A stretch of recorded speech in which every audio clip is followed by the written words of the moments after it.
हरे कृष्णा दोस्तों, स्वागत है आपका मेरे YouTube चैनल कृष्णा डिवोटी में। और आज मैं एक नई वीडियो के साथ आया हूँ। इस वीडियो में मैं श्रीमद् भागवत गीता के पहले अध्याय अर्जुन विषाद योग का पूरा हिंदी अनुवाद आप सभी के बीच प्रस्तुत करने का प्रयास करूँगा। इस वीडियो में मैं श्रीमद् भागवत गीता के पहले अध्याय अर्जुन विषाद योग के श्लोक नंबर 1 से लेकर श्लोक नंबर 47 तक का हिंदी अनुवाद आप सभी के बीच प्रस्तुत करूँगा। ये वीडियो बाईलिंगुअल होने वाली है। संस्कृत का अनुवाद मैं हिंदी में करके बताऊंगा और साथ ही मैं श्लोक की कमेंट्री भी दूंगा ताकि आपको श्लोक समझने में आसानी रहे। तो दोस्तों, अगर आपको अलग अलग पार्ट्स में श्लोकों का अर्थ देखना है तो ऊपर दिए गए आई बटन पर क्लिक कर आप पुरानी वीडियोस देख सकते हैं। उसमें मैंने अलग अलग पार्ट्स में अलग अलग श्लोकों का वर्णन कर रखा है। तो दोस्तों, बिना देरी करे शुरू करते हैं श्रीमद् भागवत गीता का मनमोहक सफ़र। श्रीमद् भागवतम का पहला अध्याय है अर्जुन विषाद योग और इस अध्याय की शुरुआत होती है धृतराष्ट्र के सवालों से। धृतराष्ट्र संजय से जानना चाहते हैं कि युद्ध भूमि में दुर्योधन और पांडुपुत्र क्या कर रहे हैं। धृतराष्ट्र के सवालों के बाद दोनों सेनाओं के शूरवीर का वर्णन और उसके बाद अर्जुन का विषाद, मतलब कि अर्जुन की समस्या, उनका धर्म संकट, दुख आदि बताया गया है। तो दोस्तों, शुरू करते हैं अर्जुन विषाद योग।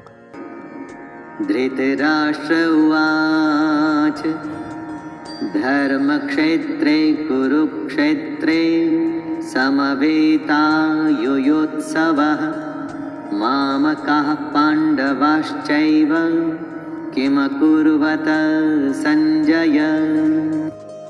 इस श्लोक में धृतराष्ट्र जानना चाहते हैं कि युद्ध भूमि कुरुक्षेत्र में क्या हो रहा है।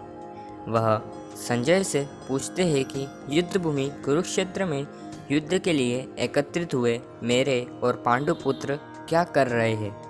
धृतराष्ट्र अंधे थे, लेकिन युद्ध भूमि की पल पल की खबर को जानना चाहते थे। धृतराष्ट्र जानना चाहते थे कि आखिर युद्ध स्थल में क्या हो रहा है। धृतराष्ट्र आंखों से अंधे थे, लेकिन मन और बुद्धि से नहीं। धृतराष्ट्र जानते थे कि वह पुत्र मोह में अधर्म का साथ दे रहे हैं। धृतराष्ट्र को पता था कि धर्म तो वहाँ होता है जहाँ पे भगवान श्री कृष्ण होए। संजय उवाच दृष्ट्वा तु पाण्डवानीकं व्यूढं दुर्योधनस्तदा आचार्यमुपसंगम्य राजा वचनमब्रवीत्। संजय अपनी आंखों देखा हुआ हाल बताते हुए उत्तर देते हैं कि हे राजन, दुर्योधन पांडवों की सेना को देख रहा है एवं देखकर यह समाचार आचार्य द्रोणाचार्य को जाकर सुना रहा है। संजय को दिव्य दृष्टि प्राप्त है। वह युद्ध में ना होकर भी युद्ध में क्या हो रहा है यह देख सकते थे। संजय अपनी ओर से कुछ भी नहीं जोड़ रहे थे दोस्तों, वह बिल्कुल वही बता रहे थे जो वह आंखों से देख रहे थे। यह संजय के दिव्य दृष्टि का ही कमाल है दोस्तों, जिससे कि हमें गीता देखने और सुनने को मिली। पश्यैतां पाण्डुपुत्राणाम् आचार्य महतिं च व्यूढां द्रुपदपुत्रेण तव शिष्येण धीमता। दुर्योधन आचार्य द्रोणाचार्य से कहता है कि हे आचार्य, द्रुपद पुत्र धृष्टद्युम्न आपका ही बुद्धिमान शिष्य है। पांडुपुत्रों की इस बड़ी भारी सेना की हुआकार रचना धृष्टद्युम्न ने ही की है। हुआकार रचना का मतलब किसी विशेष तरीके से सेना के योद्धाओं का खड़ा रहना, एक ऐसा व्यूह जिससे कि उस सेना के मध्य जाना असंभव हो और अगर उस सेना में कोई घुस जाए तो बाहर ना आ सके। दोस्तों, यह सच है कि जब हम शत्रु या समस्या को देखते हैं तो वह हमें बड़ी व विकराल दिखाई देती है। यहाँ पर दुर्योधन मन में विचार कर रहा है कि क्या वह इस सेना के अंदर जा पाएगा और यदि गया तो क्या जीत कर वापस आ पाएगा। अत्र शूरा महेश्वासा भीमार्जुनस्य समायुधे युयुधानो विराटश्च द्रुपदश्च महारथः धृष्टकेतुश्चेकितानः काशीराजश्च वीर्यवान् पुरुजितकुन्तिभोजश्च शैब्यश्च नरपुङ्गवः युधामन्युश्च विक्रान्त उत्तमौजाश्च वीर्यवान् सौभद्रो द्रौपदेयाश्च सर्व एव महारथः। इन 3 श्लोकों में दुर्योधन पांडुपुत्रों की सेना के महान योद्धाओं का नाम ले रहा है। जब भी युद्ध होता है तो आप अपने सामने खड़ी सेना के योद्धाओं को जांचते हैं और परखते हैं। वैसे ही दुर्योधन भी कर रहा है।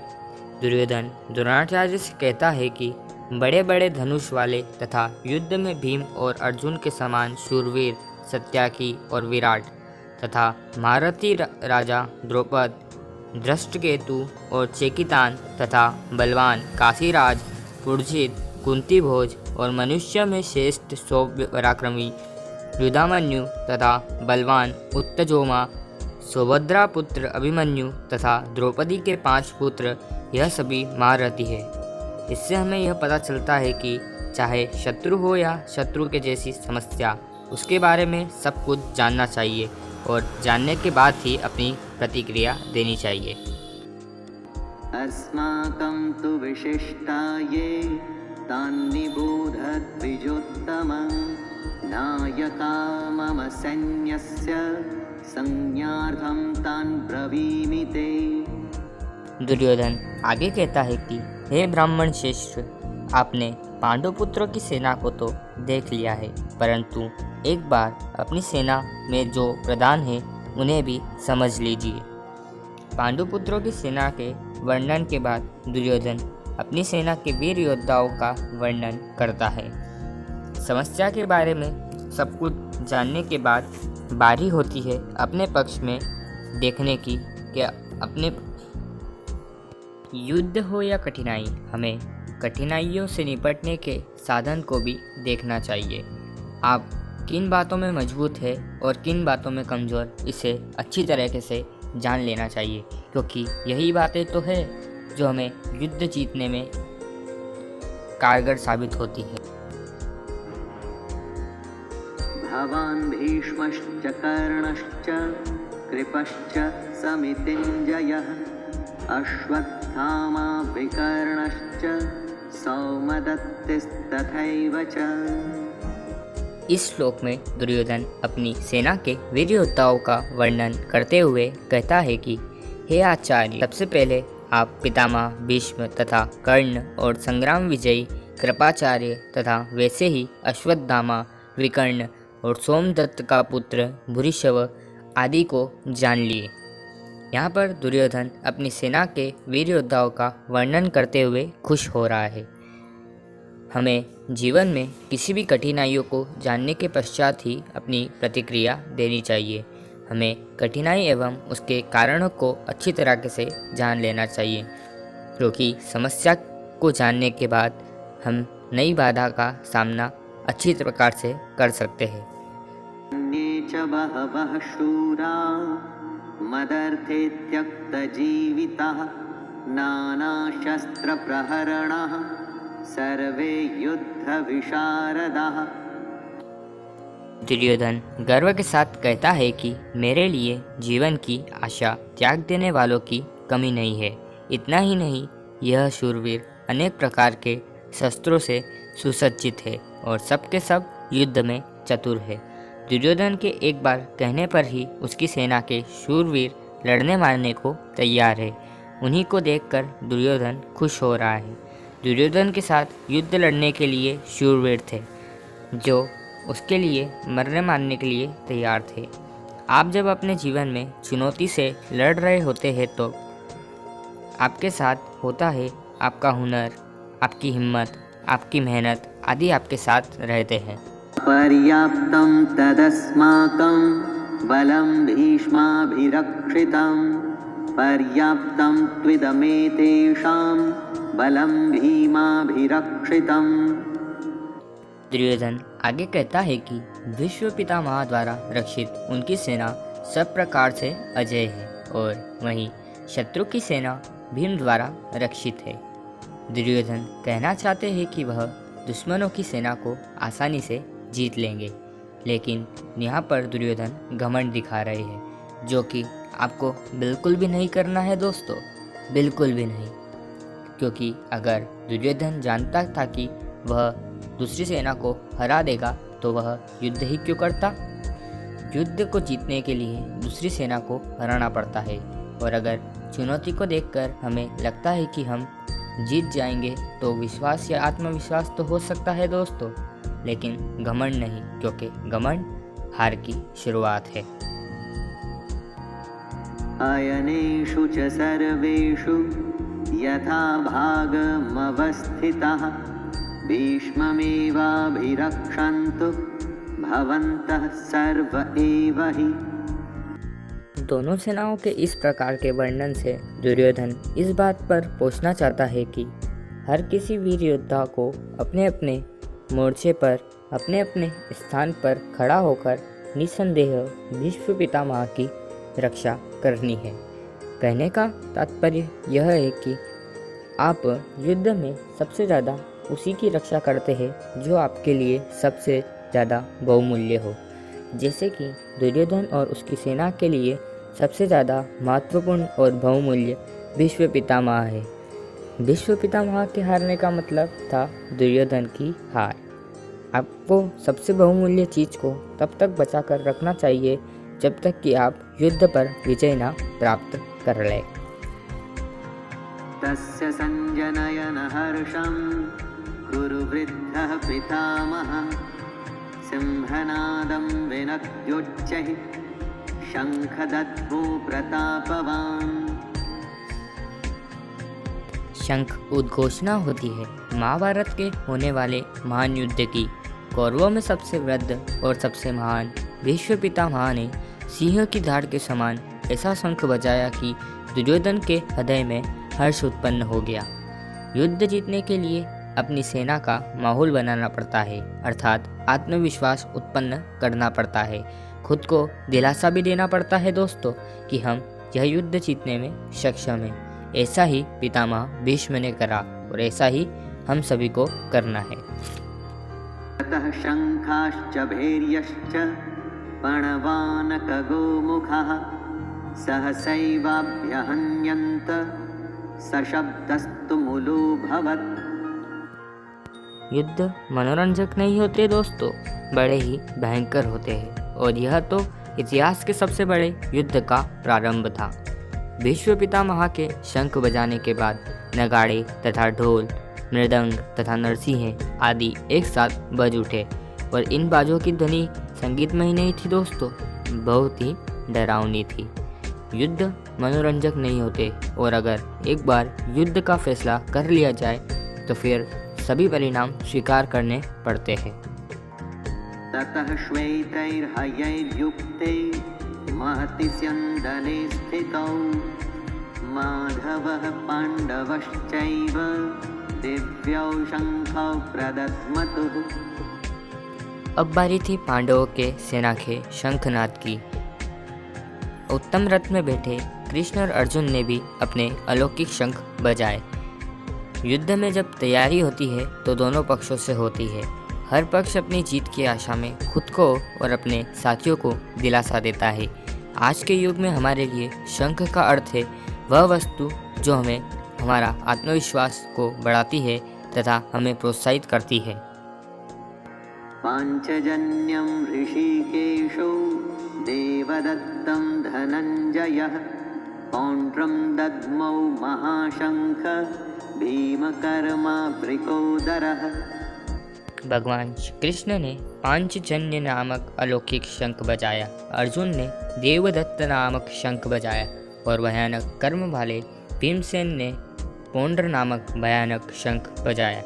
जीवन में हम भी अपनी चुनौती के समय अपना शंख खुद चुन सकते हैं। शंख का अर्थ है मोटिवेशन।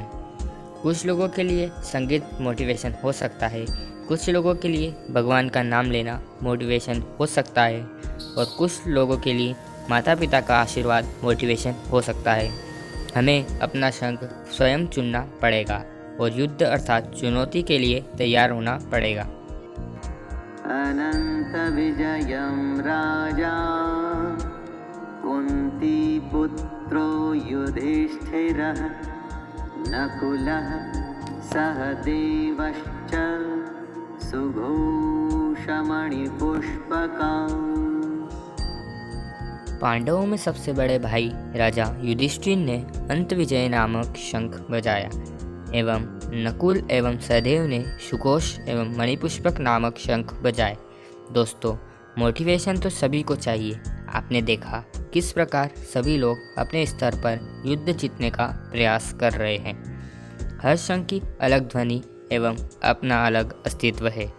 युद्ध का हर योद्धा शंख बजाकर अपनी उपस्थिति दर्ज कराने का प्रयास कर रहा है। सघोषो धार्तराष्ट्राणां हृदयानि व्यदारयत् नभश्च पृथिवीं चैव तुमुलो व्यनुनादयन्। युद्ध से पहले जैसे आप अपने शत्रु को अपनी शक्ति दिखाकर डराने का प्रयास करते हैं, वैसे ही यहाँ भी हो रहा है। संजय कहते हैं कि इस भयानक शब्द ने आकाश और पृथ्वी को भी गुंजाते हुए धृतराष्ट्र के अर्थात आपके पक्ष वालों के हृदय विदीर्ण कर दिए हैं। जब आप हुंकार भरते हैं तो बड़े से बड़ा शत्रु को भी डर लगता है। यह हुंकार ऐसी होनी चाहिए कि शत्रु सोचे कि वह किससे युद्ध करने जा रहा है। आप चाहे इंटरव्यू के लिए जाएं या किसी से मिलने के लिए, आपकी हुनर, आपकी प्रतिभा ऐसी होनी चाहिए कि सामने वाला आपके कौशल से प्रभावित हो जाए। अर्जुन उवाच अथ व्यवस्थितान् दृष्ट्वा धार्तराष्ट्रान् कपिध्वजः प्रवृत्ते शस्त्रसम्पाते धनुरुद्यम्य पाण्डवः ऋषिकेशं तदा वाक्यम् इदमाह महीपते सेनयोरुभयोर्मध्ये रथं स्थापयमेच्युत। अर्जुन अपने मोर्चा बांधकर डटे हुए धृतराष्ट्र संबंधियों को देखते हैं। फिर अपना धनुष उठाकर ऋषिकेश भगवान श्री कृष्ण से कहते हैं, हे अच्युत, मेरे रथ को दोनों सेनाओं के बीच में खड़ा कीजिए। अच्युत का मतलब है अटल, जो अपने स्थान से न हटे, अर्थात जो कभी हार नहीं सकता। श्री कृष्ण का एक नाम अच्युत भी है और अर्जुन अपने सारथी श्री कृष्ण से दोनों सेनाओं के बीच में जाने को कह रहा है। अर्जुन ने श्री कृष्ण को इसलिए चुना था क्योंकि वह जानता था कि जिसके साथ साक्षात भगवान हो उसके साथ धर्म होता है, और जिसके साथ धर्म है भला उसको कोई हरा सकता है। यावदेतान्निरीक्षेऽहं योद्धुकामानवस्थितान् कैर्मया सह योद्धव्यम् अस्मिन् रणसमुद्यमे। आज के युग का ये सबसे बड़ा ज्ञान है दोस्तों। युद्ध कोई भी हो सकता है, पर्सनल या व्यापार से संबंधी, लेकिन युद्ध के बीच में जाकर हम युद्ध की सही अवस्था को जान सकते हैं। अर्जुन श्री कृष्ण से कहते हैं कि जब तक मैं युद्ध में डटे हुए युद्ध के अभिलाषी इन विपक्षी योद्धाओं को भली प्रकार से देख ना लूँ कि इस युद्ध रूपी व्यापार में मुझे किन किन के साथ युद्ध करना योग्य है, तब तक इस रथ को दोनों सेनाओं के बीच में ही खड़ा रखे। हम भी दोस्तों अपने जीवन में समस्या के बीच में खड़ा होकर उसे भली प्रकार देख सकते हैं एवं देखने के बाद ही हमें अपना निर्णय लेना चाहिए। योत्स्यमानानवेक्षेऽहं य एतेऽत्र समागताः धार्तराष्ट्रस्य दुर्बुद्ध्यैर्युद्धे प्रियचिकीर्षवः। इस श्लोक में अर्जुन दुर्योधन को दुर्बुद्धि बता रहे हैं, क्योंकि दुर्योधन के हट के चलते ही यह युद्ध हुआ है। दुर्योधन का साथ देने जितने भी राजा आए हैं उन्हें अर्जुन युद्ध स्थल के बीच में खड़ा होकर देखना चाहते हैं। दोस्तों, ये ज़रूरी नहीं है कि आपका शत्रु ही सही हो सकता है उसने आपको गलत रास्ता अपनाकर आपको युद्ध में उलझाना चाहा हो, जैसा कि महाभारत में हुआ था। युद्ध तो करना ही पड़ता है दोस्तों, पर वह तभी करना चाहिए जब आप अपने शत्रु को देख परख चुके हो, जान चुके हो। इसलिए अर्जुन कृष्ण से दोनों सेनाओं के बीच में रथ ले जाने को कहता है। संजय उवाच एवमुक्तो ऋषिकेशो गुडाकेशेन भारत सेनयोरुभयोर्मध्ये स्थापयित्वा रथोत्तमम् भीष्मद्रोणप्रमुखतः सर्वेषां च महीक्षिताम् उवाच पार्थ पश्यैतान् समवेतान् कुरुनिति। धृतराष्ट्र संजय को कहते हैं कि अर्जुन के कहने पर भगवान श्री कृष्ण ने दोनों सेनाओं के बीच में भीष्म और द्रोणाचार्य के सामने तथा संपूर्ण राजाओं के सामने रथ को खड़ा करके इस प्रकार कहा, हे पार्थ, युद्ध के लिए जुटे हुए इन कौरवों को देख। पार्थ अर्जुन का ही एक नाम है दोस्तों, उस अर्जुन का नाम जो बस अब शंका में गिरने ही वाला है। पार्थ हम सब भी हो सकते हैं दोस्तों, और अगर हम अपने आप को कठिनाइयों में खड़ा पाते हैं तो भगवान श्री कृष्ण स्वयं हमें कठिनाई से निपटने के में दूर नहीं होते और ना ही उनकी भागवत गीता दूर होती है। तत्रापश्यत् स्थितान् पार्थः पितॄनथ पितामहान् आचार्यान् मातुलान् भ्रातॄन् पुत्रान् पौत्रान् सखींस्तथा। कुंती का एक नाम वृधा भी था, कुंती पुत्र अर्थात वृधा पुत्र। संजय धृतराष्ट्र से कहते हैं कि पार्थ, दोनों ही सेना के मध्य में उपस्थित ताऊ, चाचा, दादा, परदादा, गुरु, मामा, भाई, पुत्रों और पौत्रों को देख रहे हैं। महाभारत को इसलिए ही तो धर्म युद्ध कहा गया है दोस्तों, ऐसा युद्ध जो धर्म के लिए करा गया हो। और इस युद्ध में एक बड़ा परिवार दो हिस्सों में बढ़ गया था, आधे सगे संबंधी एक तरफ और आधे दूसरी तरफ। हर किसी को यह फैसला करना था कि वह युद्ध में किसका साथ देना चाहता है, दुर्योधन का या फिर अर्जुन का। श्वशुरान् सुहृदश्चैव सेनयोरुभयोरपि तान् समीक्ष्य स कौन्तेयः सर्वान् बन्धूनवस्थितान्। इन सब सगे संबंधियों के साथ साथ अर्जुन अपने मित्रों, ससुरों, सहदेव को भी देखता है एवं इन्हें देखकर कुंती नंदन अर्जुन अत्यंत कायरता से युक्त होकर विषाद करते हुए ये वचन बोलता है, पूरा जीवन इन पांडुपुत्रों और धृतराष्ट्र पुत्रों के साथ बिताया, सारे सगे संबंधी एक ही तो है, दोनों पक्षों में अपने ही तो लोग हैं, लेकिन अब अपनों के दो पक्ष बन गए हैं, उसमें से एक पक्ष शत्रु का है। हर किसी की अर्जुन से लड़ाई नहीं थी दोस्तों, लेकिन अब युद्ध में वह शत्रु थे और अर्जुन को उनके साथ लड़ना ही होगा। और दोस्तों, अगर आपने अभी तक इस वीडियो को लाइक नहीं किया है तो लाइक ज़रूर कर दें और कृष्णा डिवोटी यूट्यूब चैनल को सब्सक्राइब भी कर दें।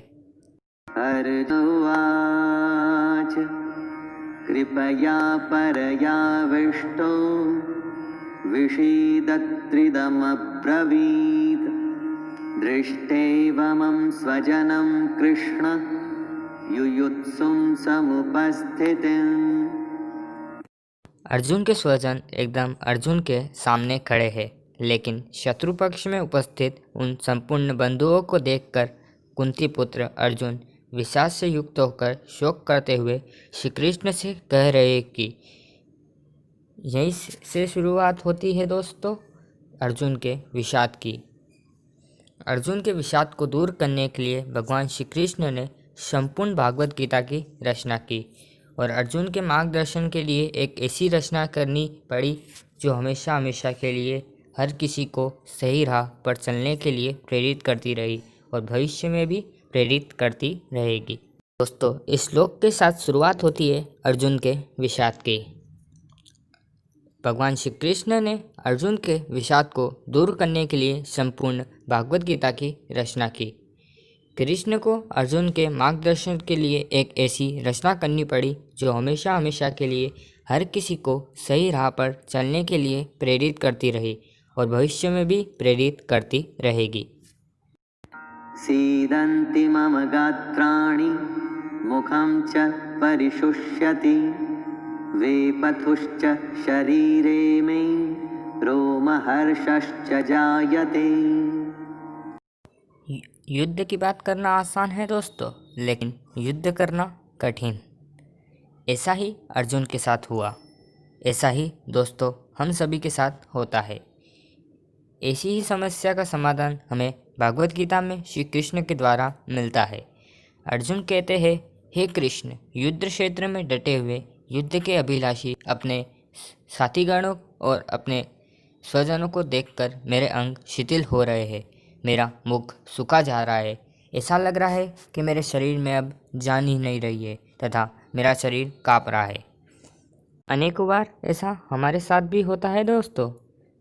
जब हम युद्ध चालू कर रहे होते हैं तब ऐसा लगता है कि मानो हमारी शक्ति खत्म होने लगी है। परीक्षा की घड़ी के समय भी कुछ ऐसी ही घबराहट महसूस होती है दोस्तों। गाण्डीवं स्रंसते हस्तात्वक्चैव परिदह्यते न च शक्नोम्यवस्थातुं भ्रमतीव च मे मनः। अर्जुन अपना दुख भगवान श्री कृष्ण को बता रहे हैं। उनका दुख हमारे जीवन की समस्याओं से अलग नहीं है दोस्तों।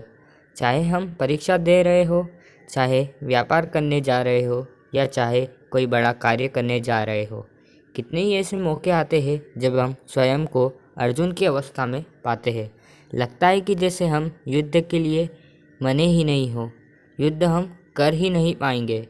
अर्जुन के हाथ से उसका धनुष गिर रहा है, मानो उसका शरीर जल रहा हो तथा वह भ्रमित हो रहा है एवं खड़ा होने में भी असमर्थ है।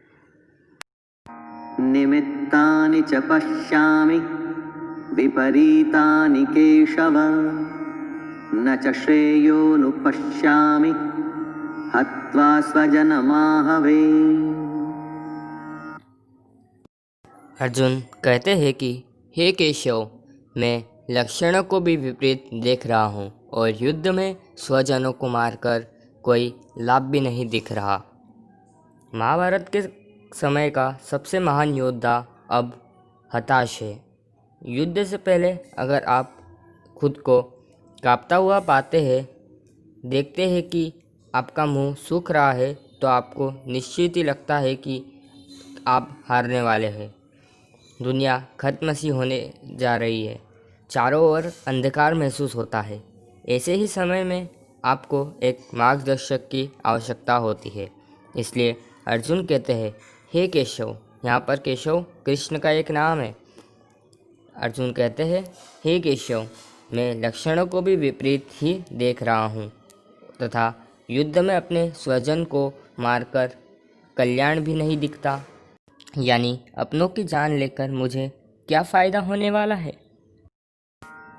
न कांक्षे विजयं कृष्ण न च राज्यं सुखानि च किं नो राज्येन गोविन्द किं भोगैर्जीवितेन वा। अर्जुन भगवान श्री कृष्ण से आगे कहते हैं कि हे कृष्ण, मैं ना तो विजय चाहता हूँ, ना राज्य चाहता हूँ और ना ही सुखों को ही चाहता हूँ। हे गोविंद, हम लोगों को राज्य से क्या लाभ, भोगों से क्या लाभ अथवा जीने से भी क्या लाभ। यहाँ पर अर्जुन डर में सब व्यर्थ समझ रहा है। अपने स्वजनों को मारने के भय से अथवा मोह से अर्जुन सब कुछ छोड़ने को तैयार है। अर्जुन को धन, राज्य आदि कोई भी वस्तु नहीं चाहिए। अर्जुन इतने भयभीत हो गए हैं कि दुनिया की हर वस्तु को छोड़कर वह इस समय बस इस युद्ध से बचना चाहते हैं। इन्हीं लक्षणों को हमें भी पहचानना है दोस्तों, ताकि हम ऐसी अवस्था में हम भी वह करें जो हमें कृष्ण मार्गदर्शित करे। येषामर्थे काङ्क्षितं नो राज्यं भोगाः सुखानि च त इमेव स्थिता युद्धे प्राणान् त्यक्त्वा धनानि च। अर्जुन कहते हैं कि जिनके लिए हम राज्य, भोग और सुख की इच्छा रखते हैं, वे ही सब अपने प्राणों और धन की आशा को त्याग कर युद्ध स्थल में खड़े हैं। जीवन का हर युद्ध, हर काम हम अपनों के लिए ही तो करते हैं।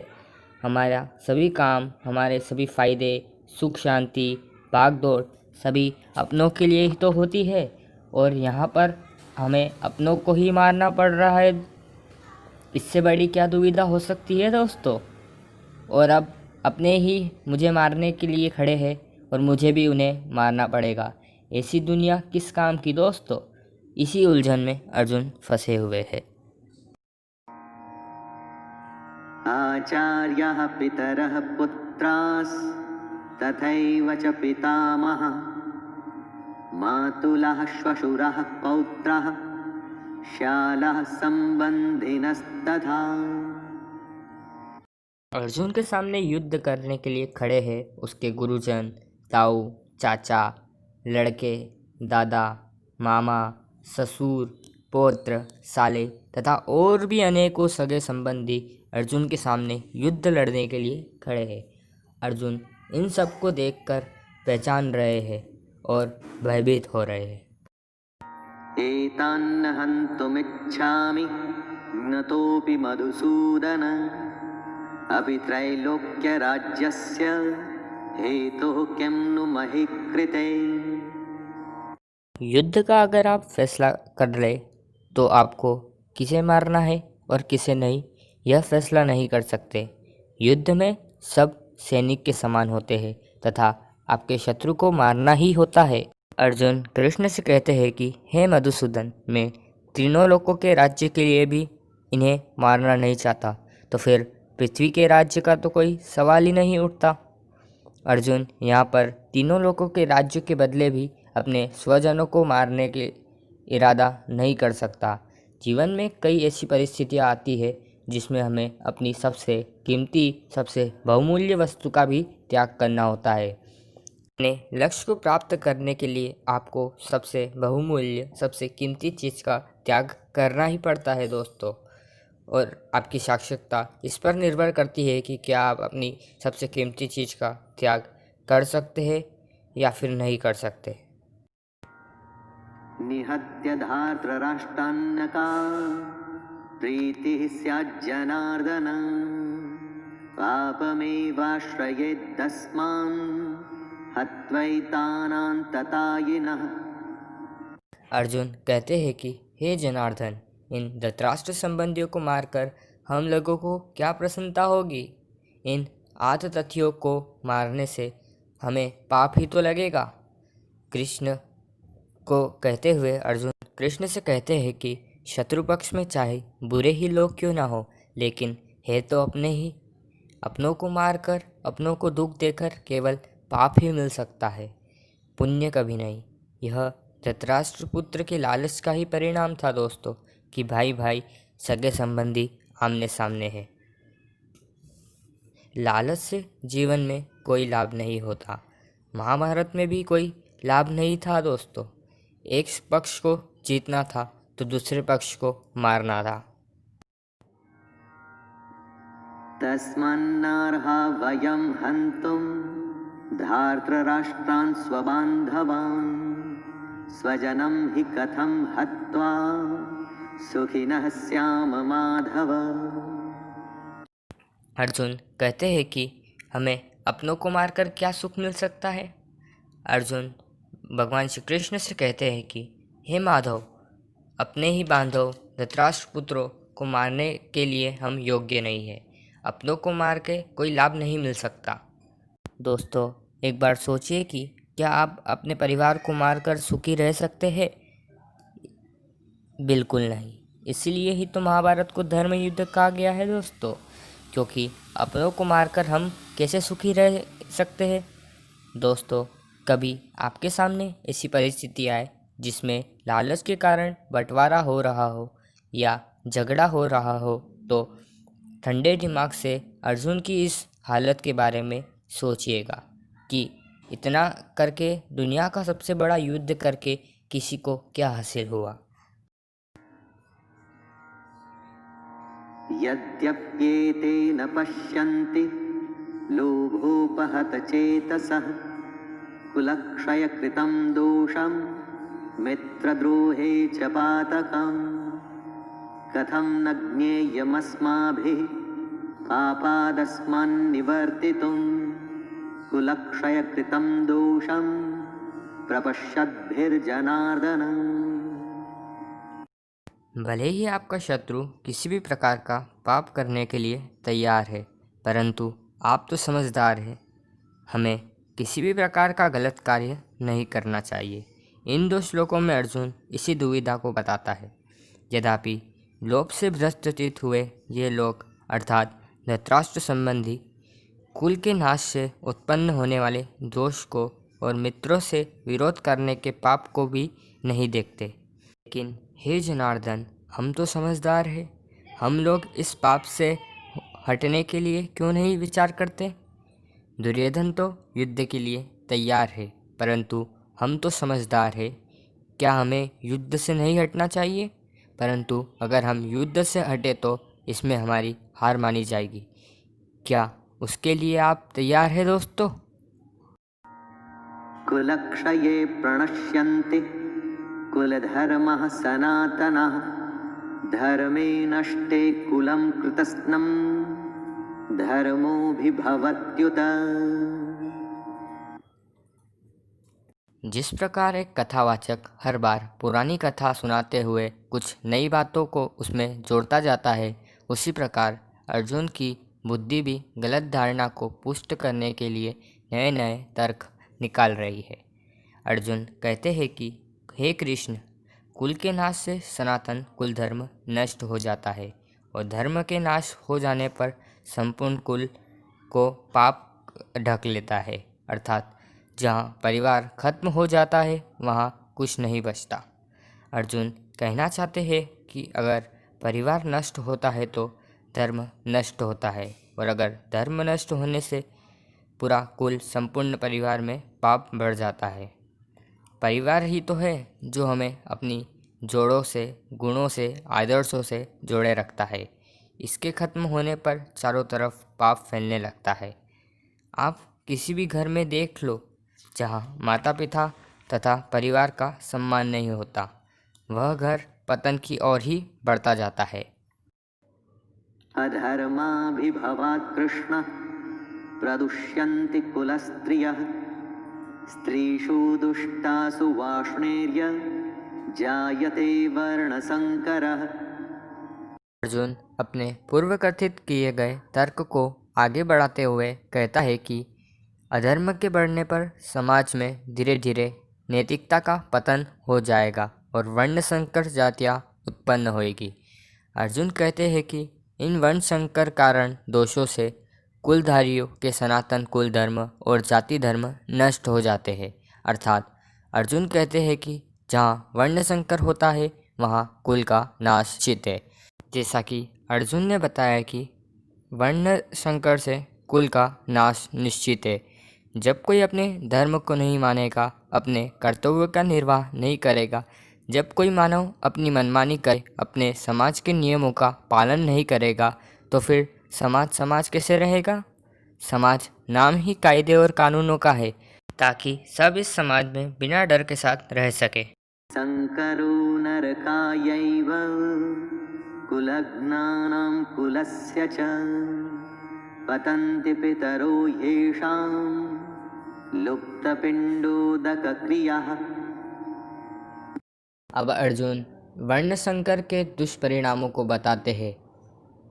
अर्जुन कृष्ण से कहते हैं कि वर्ण संकर कुल घातियों को और कुल को नरक में ले जाने के लिए ही तो है।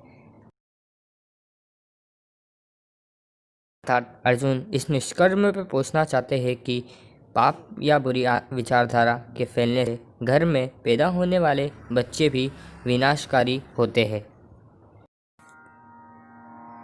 दोषैरेतैः कुलज्ञानां वर्णसङ्करकारकैः उत्साद्यन्ते जातिधर्मः कुलधर्माश्च शाश्वतः। अपनी बात को अच्छे से समझाते हुए अर्जुन भगवान श्री कृष्ण से कहते हैं कि जिस परिवार में वर्ण संकर पैदा होता है उस परिवार में दोष गुण पैदा होते हैं और उस परिवार में पाप अधिक से अधिक बढ़ जाता है, जिसके कारण उसमें होने वाली संतान भी दोष से युक्त होती है और वह संतान तो परिवार का नाश करने के लिए ही तो पैदा हुई है। उत्सन्नकुलधर्माणां मनुष्याणां जनार्दन नरके नियतं वासो भवतीत्यनु। अर्जुन के अनेकों सवाल सुनने के बाद भी भगवान कुछ नहीं बोले। अब अर्जुन की स्थिति ऐसी हो गई थी कि वह ना तो चुप रह सकता था और ना ही उसको नए तर्क की सूझ रही थी, परंतु भगवान के मौन का प्रभाव भी अनूठा ही था। इस श्लोक में अर्जुन पारंपरिक कथन की उद्ग्रता करता है। हिंदुओं के लिए धर्म ही संस्कृति है, इसलिए कुल धर्म के महत्व पर पर्याप्त प्रकाश डाला जा चुका है। इसी कारण अर्जुन यहाँ पर एक बार फिर कुल धर्म नाश के दुष्परिणामों की ओर ध्यान आकर्षित करता है। अर्जुन कहता है कि हे जनार्दन, जिसके कुल धर्म नष्ट हो जाते हैं उस मनुष्य का बहुत काल नरक में वास होता है, ऐसा हम सुनते आए हैं। बत महत्पापं कर्तुं व्यवस्थिता वयं यद्राज्यसुखलोभेन हन्तुं स्वजनमुद्यतः। इस श्लोक में अर्जुन की बौद्धिक निराशा और मन की थकान स्पष्ट दिखाई पड़ती है, जो वास्तव में बड़ी दर्दनीय है।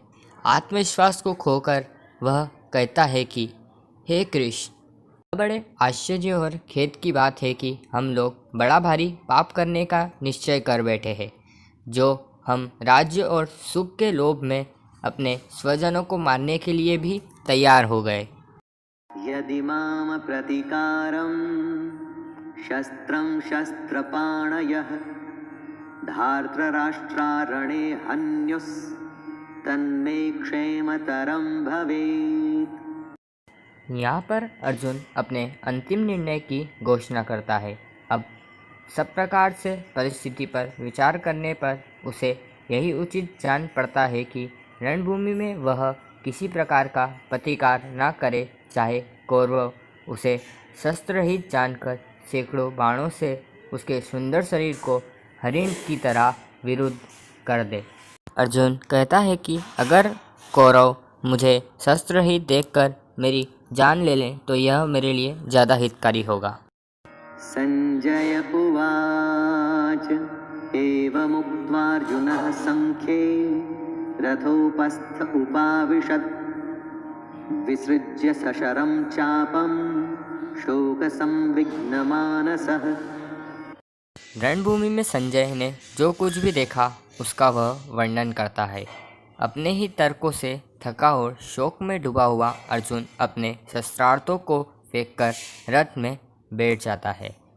संजय कहते हैं कि अर्जुन ऐसा कहकर शुकाकुल मान वाले अर्जुन प्राण सहित धनुष का त्याग करके रणभूमि में रथ के मध्य भाग में बैठ गए। यहीं पर ख़त्म होता है श्रीमद् भागवत गीता का पहला अध्याय, और आने वाले अध्याय में हम देखेंगे कि किस प्रकार भगवान श्री कृष्ण ने अर्जुन को समझाकर उसका विषाद, उसकी समस्या, उसका स्वजन से मोह ख़त्म करा। तो दोस्तों, अगर आपको मेरी वीडियो पसंद आई हो तो इस वीडियो को लाइक ज़रूर कर दें और मेरे चैनल को सब्सक्राइब ज़रूर कर दें।